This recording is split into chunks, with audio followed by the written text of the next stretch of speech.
Good morning. Mohit Sharma, lecturer, electrical department, government polytechnic college Chittorgarh. Subject name electrical measurement and instrumentation.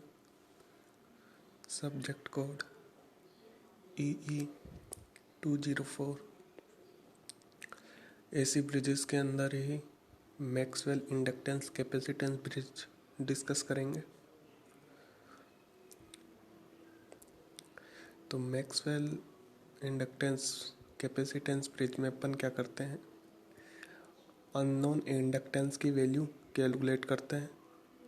This bridge is also useful for determining Q factor of A coil. तो जो unknown inductance है उसको AB branch में connect किया जाता है। R1 is the resistance of L1। Similarly AD branch में non inductive resistance R2 को कनेक्ट किया गया है। BC ब्रांच में non inductive resistance R3।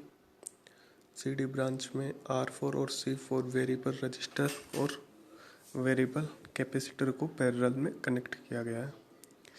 Balance condition determine करने के लिए यहाँ पे डिटेक्टर कनेक्ट किया गया है। ब्रिज को सप्लाई देने के लिए ऑसिलेटर E कनेक्ट किया गया है।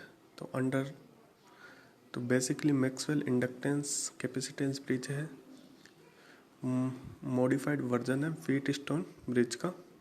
सेल्फ इंडक्टेंस डिटरमाइनिंग करने के लिए काम में आता है by the method of null balance condition. तो अंडर बैलेंस कंडीशन डिटेक्टर में से प्रवाहित होने वाली धारा का मान कितना हो जाएगा, 0। तो उस कंडीशन में AB ब्रांच और BC ब्रांच में जो धारा प्रवाहित हो रही है उनके मान बराबर होंगे। ऐसे ही AD ब्रांच और DC ब्रांच में प्रवाहित होने वाली धारा के मान बराबर होंगे। तो under balance condition we will write the equations Z1 Z4 is equal to Z2 Z3। Z1 की वैल्यू लिखेंगे R1 plus J omega L1। ऐसे Z4 की वैल्यू लिखेंगे R4 and C4 are both parallel to each other, therefore Z4 is equal to R4 upon 1 plus J omega R4। C4 is equal to R2 R3। यहाँ से अब अपन क्या करेंगे, real and imaginary parts की क्या करेंगे, तुलना करेंगे। तो रियल पार्ट्स की तुलना की अपन R1 R4 is equal to R2 R3। तो यहाँ से R1 की वैल्यू आ जाएगी R2 R3 अपन में R4।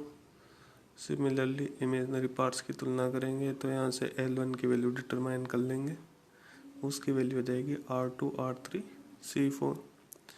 अब क्यू फैक्टर की वैल्यू होती है ओमेगा L1 अपन में R1। तो L1 की वैल्यू रख देंगे और R1 की वैल्यू रख देंगे, तो जो आंसर आएगा वो ओमेगा C4 R4 आएगा। तो बेसिकली जब Z1 Z4 बराबर Z2 Z3 करेंगे तो दो कॉम्प्लेक्स क्वांटिटी इक्वल हो रही है यहाँ पे। तो रियल और इमेजिनरी पार्ट्स का क्या होएगा, कंपैरिजन होएगा, because two complex quantities are equal only if real parts और उनके क्या हो, इमेजिनरी पार्ट्स क्या हो, बराबर हो। तो ब्रिज क्या है, सिंपल है। जो बैलेंस इक्वेशंस है इंडिपेंडेंट ऑफ फ्रीक्वेंसी है।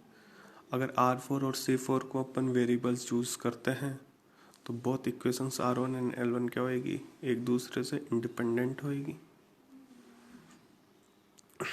तो मैक्सवेल इंडक्टेंस कैपेसिटेंस ब्रिज में जो C4 होता है वो स्टैंडर्ड वेरिएबल कैपेसिटर होता है। Thank you.